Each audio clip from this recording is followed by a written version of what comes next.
বেগমগঞ্জ প্রধান সমন্বয়কারী পদপ্রার্থী মীর মুন্না ভাই।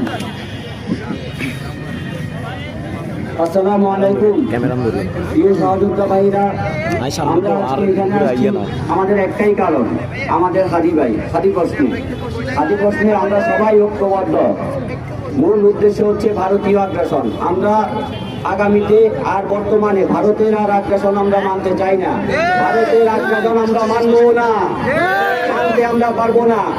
ভারতকে স্পষ্ট ভাষায় বলতে চাই, ভারত তোমরা এখানে এ টিম বি টিম সৃষ্টি করো বাংলাদেশে। আমরা তোমাদের এ টিম বি টিম কোনো টিমই আমরা এখানে গঠন করতে দিব না ইনশাআল্লাহ। তোমাদের দাবিদারির পক্ষে আমরা সবাই ঐক্যবদ্ধ ইনশাআল্লাহ। ভারতের দাবিদারি চলবে না, ভারতের দাবিদারি ইনশাআল্লাহ। আজকে ভাই ভারাক্রান্ত হৃদয়ে বলতে যাই, আমাদের একটা সংগ্রামী ভাইকে আমরা হারিয়েছি, হাদি ভাইকে। কিন্তু আমাদের ভারতকে বলতে চাই, তোমরা একটা হাদিকে শেষ করছো, আরো ঘরে ঘরে লক্ষ হাদি ইনশাআল্লাহ তৈরি হবে। একটা হাদির বিনিময়ে আরো লক্ষ হাদি তৈরি হবে। হাদিকে তোমরা শেষ করতে পারবা না, হাদি নামক শব্দটাকে তোমরা শেষ করতে পারবা না।